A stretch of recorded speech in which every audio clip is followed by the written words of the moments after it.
Javier Arrizabalo Montoro, profesor titular de la Universidad del Departamento de Economía Aplicada de Madrid, nos viene a hablar de este sistema de pensiones español, comparándolo, criticando el sistema de AFP en Chile. Bienvenido entonces, Javier Arrizabalo. ¿Qué tal? Muy buen día. Gracias por la invitación. Un gusto estar con ustedes.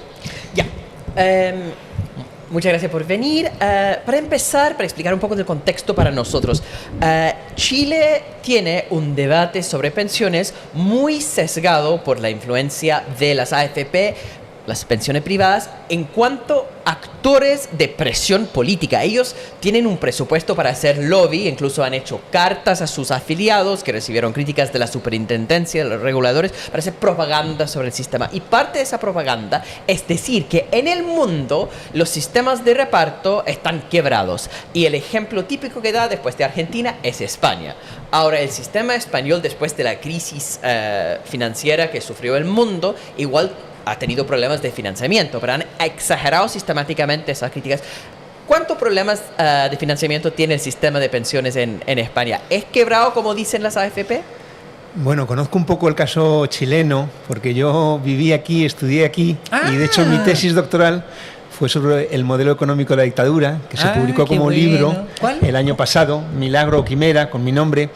Entonces conozco incluso la ignominia de esa campaña tan terrible con mi plata no, precisamente cuando la plata suya está siendo usurpada.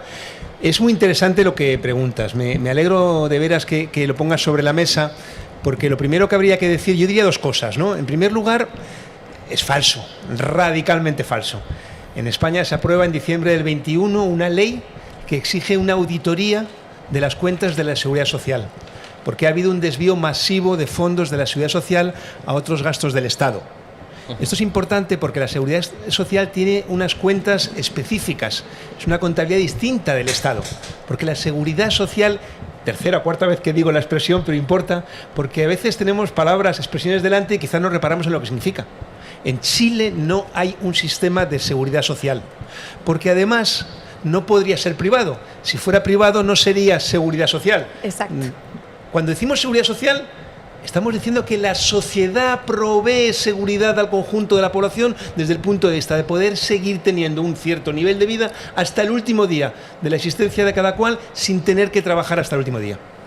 Entonces, primera consideración. Segunda consideración, es una, y lo dijeron bien, ¿no? Porque el botín, el negocio es tan gigantesco que no es casual que las fundaciones ligadas a los grandes bancos en España, una de las primeras AFPs en Chile se llamó Bansander, y no hace falta explicar por qué, llevaran al terrible José Piñera a España en giras para vender las bondades de un sistema que provee una pensión que no es digna de este nombre cuando no equivale ni siquiera al 30% del último salario para trabajadores, al 22% del salario para trabajadores. En España, y esto es bueno que la gente aquí en Chile lo conozca, la pensión de jubilación promedio equivale al 80% del último salario. ¡No! ¿En serio? Pero no me ya sé que les parece eso. poco y debería ser 100%, pero no está tan mal, considerando que también 80% la gente, del último salario. exactamente 79, he dicho 80 para redondear, perdón por la Estoy imprecisión. muy enojada. Estoy muy enojada. No es para menos, porque aquí hay una responsabilidad. Ayer por la noche me tomé la molestia de mirar, no fue ninguna molestia, el programa en las primarias de Gabriel Boric y también en las presidenciales, y lo que se decía no era maquillar a AFPs, sino eliminar el sistema de AFPs para proveer un sistema de seguridad social digno de este nombre. No me interesa nada el ajuste de cuentas con nombres, con siglas, sí consignar que me parece que esta entrevista hoy debería estar versando acerca de las virtudes de que por fin en Chile desde hace un año y tanto hubiera un verdadero sistema de seguridad social. Pero estoy desviándome de la pregunta. ¿Son perfectamente sostenibles? Y para que vean que soy economista les doy unos cuantos datos y porcentajes. En 1950 en España, para proveer de alimentos a toda la población, el 50% de la gente trabajaba en la agricultura. Sí. Hoy no llega al 3%, es verdad que llegan productos de fuera, pero ¿qué palabrita hay detrás de esto? Se llama productividad. ¿De verdad alguien puede sostener seriamente que en 2024 nuestras sociedades no tienen capacidad de proveer los medios de vida dignos para el conjunto de la población sin obligar a que la gente trabaje después de los 65 años? Salta a la vista que no. Entonces, con claridad y con la contundencia que el tema merece, porque busca una manipulación de la realidad, el sistema público de pensiones es perfectamente sostenible, y añadiría algo más. Cuando se apela a la cuestión demográfica, se hace una trampa. Pareciera que la cuestión demográfica, es decir, el aumento de la esperanza de vida, solo afectará a los sistemas públicos y no a los privados. Si afecta, afecta a todos. Pero frente al aspecto demográfico está el aspecto de esta palabreja muy de economistas, productividad, el rendimiento del trabajo en 2024. A ver, perdón, una pregunta nada que ver. ¿Javier Murillo es estudiante tuyo o es colega? ¿Quién? ¿Javier Murillo? Javier Murillo fue estudiante, es lo que tiene tener cierta edad, que tus estudiantes se convierten venturosamente en colegas. Por supuesto, entiendo. Compañero y amigo. Perfecto. Sí, yo leí el paper, entendí el punto. Muy buena la comparación y el análisis del sistema chileno con España, pero justamente, hay dos cosas entonces entrando en el detalle del debate. Altamente recomendado el paper de ustedes, así comparando el sistema chileno con el español. Él habló de un libro. Habló del libro Milagro o Ignominia. Pero eso es más general. Eso Milagro sobre o Quimera. Sí, lo que pasa es que, qué eficiencia, qué maravilla, el periodismo serio. Sí, ahí la idea fundamental era, pequeño inciso, rápidamente, la idea es que hay bastantes comparaciones, y las comparaciones no es identidad, entre el caso español y el caso chileno desde el punto de vista de una dictadura que no fue derrotada, y eso permitió preservar una suerte de paquete completo que integra dos dimensiones muy importantes. Una es la económica, la preservación del modelo económico, y la otra es la de la impunidad a los responsables de aquel medio que lo hizo posible. Entonces, el libro versa sobre eso. La idea es que no se puede comprender, a mi modo de ver, dicho con toda humildad, medio desde fuera, aunque me siento un poco chileno, en el sentido de que no se puede entender la dictadura de Chile ni partiendo del 73 ni acabando en el 90, sino cómo se llega al 73, qué acontece desde el 90 es relevante, es lo único que nos da la perspectiva general, digamos, sin entrometerme para nada en este país. Entrométete, por favor. Entrométete, por favor. Pero además hay un paper que tú podrías identificarlo para la gente que... el paper es el debate sobre sistemas previsionales, los casos paradigmáticos de Chile y de España. Exacto. Ese paper es con Javier Murillo, por eso me acordé del nombre. Y con Mario El Rosado, un tercer compañero. Muy buen resumen, es cortito, además esto ayuda con nuestra audiencia que tiene poco tiempo, tiene que trabajar y llegar a fin de mes. Paper cortito, así como unos 10-15 páginas, resumiendo muy bien justamente lo que estamos conversando. En esto hay yo creo, dos preguntas básicas en esto. Primero, en la consigna, los políticos roban la plata. ¿No? Si uno tiene un sistema de reparto, los políticos van a robar la plata. Y cuando uno dice, bueno, había un desvío de fondos masivos, porque habían excedentes en el sistema y estaban sacados, igual eso no es robaron. Precisamente en el caso español, entonces, lo que dice los AFP, el robo de plata. Claro. Dos consideraciones. La primera, ¿de dónde surge la aspiración a una seguridad social? De la constatación práctica de la clase trabajadora de que daba igual el estado de salud físico-mental, había que seguir trabajando hasta el último día. Y en primera instancia se establecen históricamente mecanismos de solidaridad. Los socorros mutuos, las mutualidades. En Chile, por cierto, hay una experiencia inédita, maravillosa. Estamos en el año del centenario de la muerte de Recabarren, que son las mancomunales. Pero posteriormente la clase trabajadora busca, y esta palabreja es importante, ¿no?, institucionalizarlo. Es decir, incrustarlo en el seno del Estado. ¿Para qué? Para blindar, al menos blindar relativamente ese derecho. ¿Qué ocurre? Una pequeña consideración económica que se va a entender muy bien. Yo soy asalariado. Una parte de mi salario que devengo, que es mía, no la ingreso. Se me retiene. Es mi cotización a la Seguridad Social, 4,70% de mi salario, 23,80%. Grita. ¡Córtala, córtala! La de la patronal. Esa masa de salario de la generación que hoy somos activos. Es como un 30%, bueno. Es que mucha plata. 28,60. Esa masa salarial es la que financia el hecho de que mi madre, por ejemplo, jubilada hoy, recibe una pensión de jubilación cuya fundamentación procede de que en su momento ella no ingresaba todo lo que ganaba. ¿Qué quiere decir esto? Que ese salario nunca deja de serlo. Por eso decimos salario diferido, por eso decimos solidaridad intergeneracional. Y sin embargo, en Chile, ese 10% de mes tras mes tras mes de salario devengado por trabajadores y trabajadoras que no ingresan, antes de volver con la forma de salario, y por cierto, muy de mediado, toma la forma de capital. Exacto. Y como toma la forma de capital, digámoslo con claridad, ahí sí que se roban una parte importante del poder adquisitivo, lo que se revela en los datos que yo decía antes. Por tanto, la importancia del sistema de seguridad social, y enfatizo de nuevo la expresión seguridad social, es que está preservada de los embates del mercado. ¿Qué ocurre en Chile con la cotización de las AFPs, de los fondos de las AFPs, entre octubre del 19 y enero del 20? Que se desploman, ¿cuánto fue? Un 26%. Y es verdad que luego tiene los altibajos que sean. Pero estamos situando la discusión en el siguiente terreno. ¿De qué depende la pensión en España? De algo distinto del mercado. ¿De qué depende? Estoy hablando en términos generales. ¿De qué depende la pensión en Chile? De dos cosas. Es un cociente. ¿Cuánto te va a tocar cada mes? En el numerador, ¿qué se pone? El resultado de la especulación de una masa de salarios que ni más ni menos, pongámosle datos, representan aproximadamente el 4% del PIB. El 4% del PBI es mucha plata. Y ese resultado, aplicar un 10% sobre cuánto representan, no sé, ustedes sabrán los salarios en el caso chileno. El 40% del PBI, un 10% es un 4%. Es esa magnitud, digamos, gigantesca que pone en manos de la especulación, de la actividad financiera, estos recursos. Pero ¿cuál es el denominador? La esperanza de vida. ¿Y qué se oculta en la esperanza de vida? Que Chile, que es un país tremendamente desigual, de los más desiguales en Sudamérica junto a Brasil, lo que no ocurría así hace 50 años, eso significa que la esperanza de vida en Chile es tan distinta como que entre el 10% de mujeres más ricas y el 10% de mujeres más pobres hay una diferencia del 17%. Es decir, 17%. Se están poniendo previsiblemente de vida muchos más meses a las mujeres pobres de los que realmente en promedio van a vivir. Y sin embargo, en España, perdón, eso está sacado de la discusión. ¿Por qué? Hay un resumen, 2 palabras. En España es derecho, arrancado. En Chile es mercancía, padecido. ¡Ah! Ya. Súper de acuerdo con la parte del análisis que dice acá el sistema privatizado es un desastre que resuelve un problema demográfico pagando menos a la gente. Entonces, si uno dice la gente vive más años, tenemos que buscar recursos para pagarle esos más años, la AFP viene, no, tenemos la solución. No vamos a dejar vivir en la pobreza. Eso no es ningún tipo de solución, súper de acuerdo.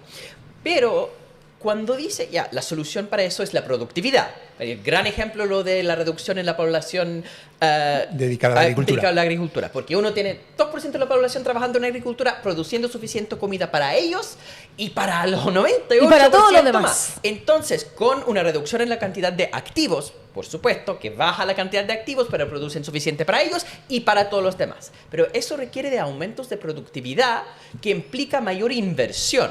Si se gasta de lo que los economistas llaman gasto corriente, ¿no? En comer las cosas, y entonces no se genera el aumento en productividad. Entonces los flujos, el 10% que está pagando todos los meses, igual se tiene que invertir en cosas. El hecho que el sistema pone esto en el sistema financiero, se invierte, no es una cosa mala del sistema. Que no pagan después las utilidades de eso es otra cosa. Pero hay que invertir, ¿no? Para aumentar esa productividad. Claro, y la discusión sería de dónde obtenemos los recursos para poder invertir. Que no sea de los trabajadores. El sistema fiscal en Chile, claro, como en casi todos los sitios. ¿Cuánto de progresivo es? Muy poco. ¿Cuánto de evasión fiscal no perseguida que efectivamente podría hacerse? Le llaman y acá. Es muy interesante, son dos. Evasión es delito. Sí. Pero existe la ilusión no. que son los resquicios legales para no pagar. Se calcula, aunque es difícil, que en España un asalariado o asalariada en promedio paga en torno al 15-20% impuesto directo por la renta. La pequeña y mediana empresa alrededor del 15%, la gran empresa el 2%. Programación tributaria le llamamos acá. La planificación tributaria, claro que sí. Eso es uno de mis favoritos. Yo siempre hablo de los verbos irregulares. Cuando uno aprende otros idiomas, uno va. Mi favorito es entre yo soy objetivo, tú eres subjetivo, ella está completamente loca. Entonces esos son los verbos irregulares. Y eso ocurre lo mismo con este tema. Claro. Yo hago planificación tributaria. Exacto. Él hace ilusión tributaria. Y ella roba. Ellos están robando. Y yo, claro, yo evado como loca. Evasión. Claro, ahí el asunto, en definitiva, es que las posibilidades son enormes, porque decíamos, ¿no? Añadimos más datos. Ya. El rigor exige primero los hechos y luego las interpretaciones. Los hechos son que, por ejemplo, en España el desempleo juvenil es el 28%. ¿Qué significa un desempleo juvenil del 28%? Que de cada 100 jóvenes, 28 no están trabajando, por tanto, no están cotizando. Exacto. ¿Qué pasa con el nivel salarial? que no ha dejado de desplomarse. En España, en 2004, hay una mujer, una madre, que escribe una carta al director del diario El País y la publican. Y escandalizada dice: mi hija es, a pesar de tener varias carreras, idiomas, etcétera, es mileurista, gana 1.000 euros. Ah, sí, la 2004, 20 años después, la mayor parte de los jóvenes en España aspiran a ser mileuristas porque ni llegan. Quiero decir, si hablamos de todo seriamente, nosotros, yo creo, no tenemos nada que perder. Tenemos todo que ganar desde el punto de vista de que sí, objetivamente, lo llamaste problema demográfico. Bueno, yo diría bienvenido que la esperanza de vida aumente y eso abra más posibilidades a las personas que han llevado toda la vida trabajando de tener una vida dedicada a otro tipo de actividades culturales, personales, etcétera. Pero en todo caso no lo llamaría, repito, problema, porque tenemos recursos desde el punto de vista de movilizar a quienes no están trabajando. Ajá. Y tenemos recursos desde el punto de vista de desplegar toda la productividad. Les cuento una anécdota que es bien tonta, pero bien gráfica. El otro día en Madrid, en un supermercado, voy a levantar mi cesta con todo lo que compraba y me dice la cajera: no lo levantes, ponlo aquí, y hay una máquina para levantar eso. Sí. Tampoco era heroico lo de levantar yo mi cesta. ¿Pero por qué lo digo? Porque tenemos la capacidad de mecanizar incluso tareas que ni siquiera, en la mayor parte de los casos, serían necesarios, y sin embargo paseamos por nuestras calles y seguimos viendo la cantidad de actividad absolutamente improductiva. ¿Resultado de qué? Resultado de que los recursos que tiene la sociedad se ponen en otros destinos. Se ponen, por ejemplo, en el caso de Europa, de financiar una guerra terrorífica que dura más de 2 años, con un destino masivo de fondos. Oímos en Europa, y aquí igual, que verdad que no hay dinero para sanidad, para enseñanza, para vivienda, y sin embargo, por ejemplo, cuando estalla la guerra de Ucrania, el 24 de febrero del año 2022, automáticamente el canciller Scholz, de izquierda, socialdemócrata, dice 100.000 millones de línea de crédito para armamento. En guerra siempre aparece dinero. Pero si uno mira los sistemas que son de reparto puro, ¿sí? Los que no ocupan nada en las cotizaciones en inversión, esos sistemas tienen un gasto fiscal enorme. O sea, si uno mira Austria, por ejemplo, ¿no? Que no hace nada de inversión y un porcentaje. De hecho, lo que gasta Austria en pensiones sería como 50% de todo lo que recaude Chile en términos fiscales. Por supuesto que todos los países tienen que aumentar, todos los países, estaba pensando en los casos más extremos y no encuentro ninguno hoy en día, todos los países tienen que aumentar su recaudación fiscal, porque hemos visto con la globalización financiera, sobre todo, una reducción en la base tributaria en los porcentajes que sacan de los más ricos. Que es una decisión política. Totalmente, sí. Una decisión política lamentablemente también forzado en algunos países, porque es una decisión política de países poderosos, y cuando se levanta los controles de capital en Europa, es una cuestión que François Mitterrand lo hace, pero para Chile es bien difícil, como eso no se puede tomar para nosotros, por lo menos como decisión individual, porque ya difícil, tendría que ser un cambio a nivel global, que se está tratando de hacer, como hay movimientos para controlar los paraísos fiscales a nivel global y se va a aumentar, pero incluso con las mejores proyecciones de aumento en recaudación fiscal, vamos igual a necesitar algo de las cotizaciones para inversión, ¿cierto? No, yo creo que las cuentas salen perfectamente. Primero, en relación con el coste de gestión. Es que aquí las FPs, ¿cuánto se llevan? Entre 0,5 y 1,5% de toda la masa salarial limpia, limpita. 10% del 10%. Claro, limpita, ¿desde qué punto de vista? Desde el punto de vista de que sin ningún riesgo. El riesgo que lo corran trabajadores y trabajadoras. Hay un sector, ¿saben?, que decidió que esta maravillosa bondad. Hace poco conseguí en internet el acta de la Junta Militar, donde Pinochet dice: ¿y cómo vamos a presentar el hecho de que nosotros nos quedemos fuera siendo tan maravilloso el sistema? Las cuentas salen de sobra. ¿Por qué? ¿Sí? Porque hay que conectar 2 aspectos. En primer lugar, cuando hablo tanto, enfatizo tanto la productividad, es porque la productividad es lo que nos permite identificar la capacidad productiva en la sociedad. La capacidad productiva en la sociedad en función de lo que rinde el trabajo, obviamente trabajo empleado. Ahí ya estoy moviendo datos, pero moviendo datos a favor de unas posibilidades de ingreso muy acrecentadas. Ya, ¿vale? Pero ese aumento de productividad requiere de inversión. Sin duda. ¿Y de dónde la financiamos? Pues hay 2 opciones. Una opción es que digo más palabras prohibidas, que he dicho pocas. Hablamos de capitalismo y hablamos de planificación. ¿Conocen alguna experiencia? Mira, China. ¿Nos obnubila China? Yo creo que no debería obnubilarnos tanto, pero el hecho es que China, en un periodo de tiempo relativamente breve, se ha convertido en una potencia industrial que además tiene una inserción externa industrial. Y eso con elementos absolutamente discutibles, o absolutamente criticables. Por ejemplo, una polarización social brutal. Un régimen que no reconoce derechos democráticos tan elementales como la sindicación libre. Ninguna idealización. ¿Pero por qué lo consigue? Porque hay planificación quinquenal y decenal incluso. Es una planificación burocrática, es una planificación que además se inserta en el marco de una economía mundial con las dificultades que conocemos. ¿A dónde voy? No estoy proponiendo nada de forma maximalista. Lo que digo, porque me estimulas, de forma, valga la redundancia, muy estimulantemente ante ello, es a desnudar los argumentos tramposos que plantean fijar ciertos datos que en ellos mismos como premisa está contenida la conclusión, y yo rebato la premisa. Las sociedades tienen una capacidad desde el punto de vista de los recursos naturales, materiales, tecnológicos y humanos de producir bienestar. Porque en el fondo, ¿en qué momento histórico estamos 2024?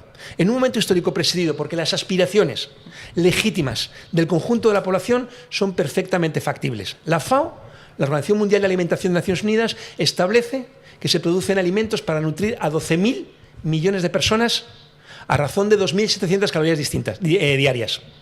La población mundial recién el año pasado alcanzó los 8.000 millones de personas. Se producen para 12.000. Somos 8.000 y 820 pasan hambre. ¿Dónde está la escasez?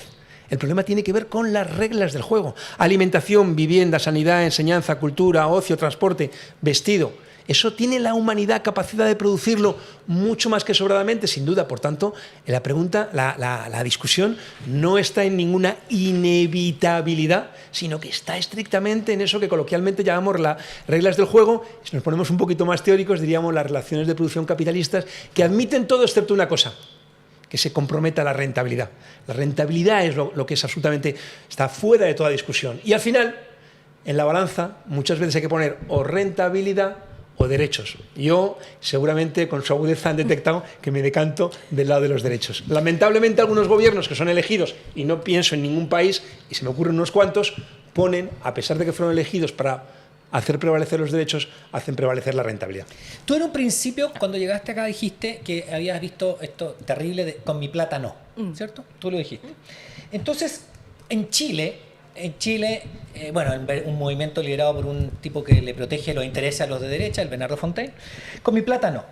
Pero, y acá eso pegó, pegó tanto que entonces la gente dice, no, con mi plata no. Y uno dice, bueno, ¿y por qué creen que es con mi plata no? ¿Por qué creen que tienen derecho a heredar eso sus hijos o eventualmente sus nietos? En el sistema de reparto no se hereda, porque obviamente es una plata que, y yo lo expliqué una vez y me metí en camisa 11 varas en la convención, no sé, ¿tú sabes la convención? Hubo una convención constitucional en Chile, y que no dio el rechazo, y yo una vez me paré. Por culpa de Stingo. Yo era convencional. Era convencional. Por eso ahora está funado y nadie lo quiere. Menos nosotros. Y entonces yo explicaba ahí que en el sistema de reparto, bueno, eso, hice una conferencia que después ya, no sé, me voy a repetir. Y claro, la cercenaron, entonces yo estaba explicando cómo era el sistema de reparto y que no era plata tuya, sino que era plata del sistema, que no era importante que tus hijos heredaran porque el fondo era, tú ándate por otra vía para que tus hijos hereden, pero en esto era plata del sistema para pagar mejores pensiones, y entonces todos los que fueran jubilando tenían mejores pensiones, así, en vez de tener una miseria de pensión y que al final heredaran una mierda, perdóname mi francés, tus hijos eventualmente, porque como Hassan nos ha dicho más de una vez, el nivel de heredabilidad de ese dinero es muy bajo. Entonces, ¿cómo tú dirías, cómo tú combatirías esa premisa de con mi plata no, porque esa plata es mía y yo la voy a, cuando yo muera, lo van a heredar mis hijos? La primera cuestión, sí, perfectísimo, ¿no? perfectísimo, muy interesante. La primera cuestión, y es importante señalarla, ¿no?, es que hay reivindicaciones legítimas y reivindicaciones que no lo son, pero no porque lo determine yo. En Europa, en España, por ejemplo, a veces se han planteado reivindicaciones en ciertos sectores sociales, empobrecidos además, de expulsar inmigrantes. ¿Por qué digo que es ilegítima? Bueno, habría una cuestión moral elemental, ¿no?, de humanismo, podríamos decir, ¿no?, pero sobre todo porque los mismos que recortan en sanidad, provocando largas listas de espera, echan la culpa a los inmigrantes que son jóvenes, apenas recurren, tienen miedo de recurrir y que puedan ser deportados, y eso cuaja porque le hace sentir cómodo a aquel que dice, mira, el problema es que se van los inmigrantes, recuperaremos algo que no sé qué. Entonces ese es el punto de partida. Dices, con mi plata no, yo ahí lo que impugno es el pronombre posesivo mí, ¿Cómo que tu plata? Si precisamente tu plata, y lo expliqué yo creo antes cuando decía salario y sigue siendo salario, sistema de reparto, salario, salario y entre medias capital. Es que tu plata dejó de ser tu plata. Exacto. Y te la van a devolver de mediada. Por eso es una campaña que es buena. Espera, pero te voy a rebatir. Sí. Te compro todo de que se convierte en capital, nunca fue la misma plata. Sí, ok. Pero el día en que tú te mueras, tu hijo va a poder heredar, si es mayor de edad, si no está el papá, una serie de condiciones, va a poder heredar esa plata. Esa plata que si ni siquiera para las pensiones provee el equivalente a 1/3 del último salario, ¿para qué va a proveer?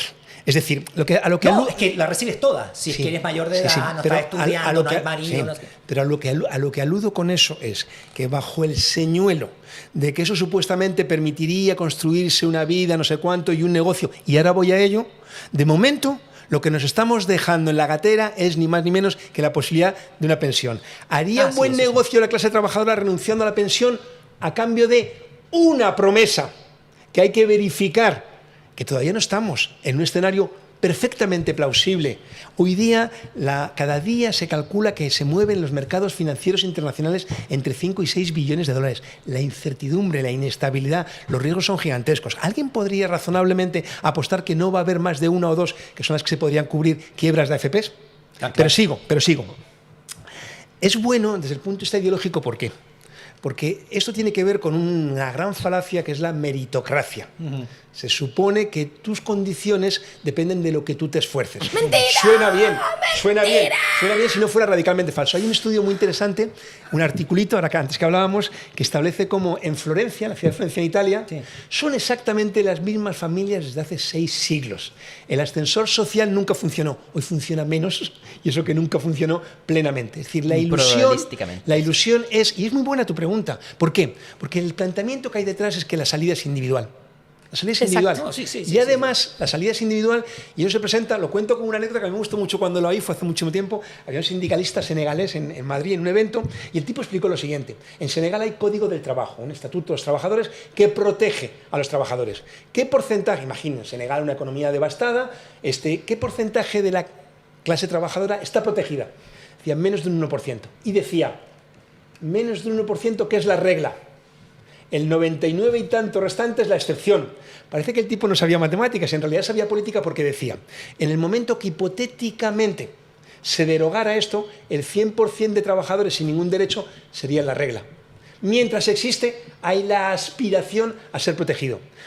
¿De qué estamos hablando cuando hablamos de pensiones? Estamos hablando de que la gente llegada a una cierta edad pueda dedicar su vida ya no a trabajar para vivir, sino a poder hacer otro tipo de actividades, decíamos, personales, culturales, etc.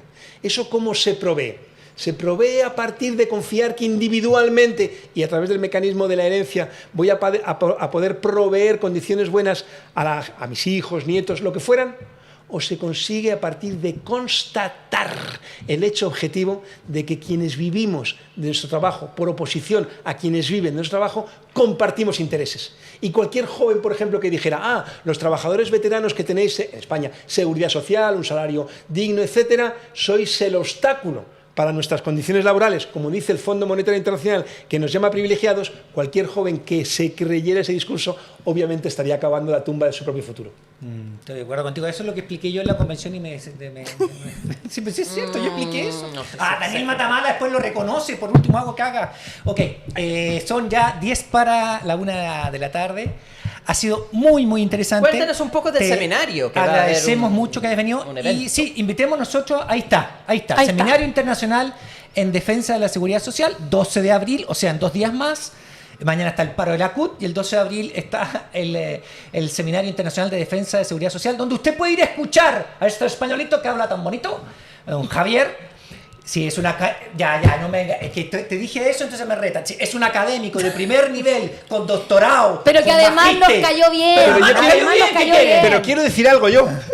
Que ayer en YouTube vi a un señor muy parecido a usted, ex convencional, que dijo una frase que podía parecer broma, pero no lo era, me parece. A ver. Que esto debería organizarlo el Estado. Este seminario debía organizarlo, con gafas igual. ¿Y por qué la frase es buena?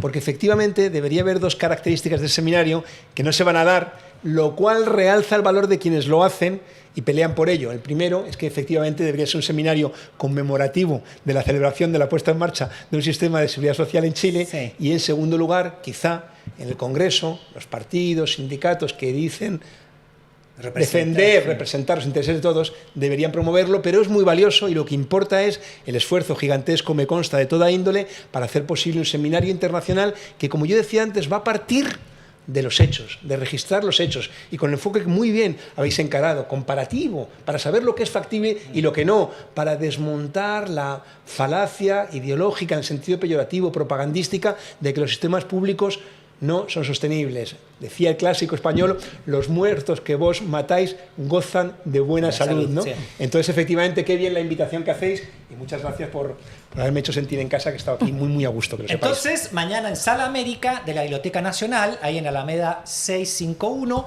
12 de abril, de las 9 a las 14 horas, ¿cierto? Está en defensa de la seguridad social con representantes de Argentina, de Colombia, de España. Son 3 que son con un sistema de reparto y 3 que tienen una combinación y mucho también de sistema de personal, digamos, individual. Muchas gracias, Xavier, por haber estado con nosotros. Además de que eres muy... sabes mucho, eres muy qué simpático. Entretenido, sí, que era un profe como tú. Es que cómo no voy a venir a un programa cuyo nombre me remite a los prisioneros que escuchaban en el 90 el Tren al Sur. Sí, bueno, ha estado con nosotros Narea y nos ha permitido usar el nombre, ¿eh? Sí. O sea, que varias veces nos dice, sí, usen el nombre, no hay drama, así que en eso estamos cubiertos. El baile se convirtió en la voz. Así es. Eso es. Excelente. Muchas gracias. Javier Arizábalo. Y bueno, mañana seguimos con otro programa conducido por nuestra reina. Dígame, directora, ¿dijimos qué? ¿Dejemos qué? ¿Quién nos mandó un audio? Tenemos... desde Brasil tenemos un audio, ya, perfecto. Entonces terminamos el programa con este audio que nos enviaron desde Brasil algún oyente. Un nuevo sector que... Sí, que lo que pasa es que estuvimos comentando, le explico, estuvimos comentando el tema mexicano, el asalto de los ecuatorianos, y mucha gente de México nos empezó a escuchar, mucha gente de Ecuador y mucha gente de Brasil también. Tenemos un audio de un brasileño, bueno. Con eso terminamos el programa. Hola, ¿qué tal? Comparta, póngale campanita y para que nosotros sigamos creciendo. Gracias y ojo, esta entrevista con Javier se sube a YouTube si usted quiere verla completa. Ahí está el audio y nos despedimos hasta mañana. Chau, chau. ¿Aún no eres parte de la comunidad de La Voz de los que Sobran? Suscríbete a nuestro canal de YouTube y no te pierdas todos los días de lunes a viernes el matinal de La Voz de los que Sobran. Disfruta de contenido exclusivo, entrevistas y mucho más. Apoya al periodismo independiente, dale like, suscríbete y activa la campanita. Participa en nuestras transmisiones en vivo y comenta. Podrás revisar los momentos destacados de la semana y mucho contenido de calidad.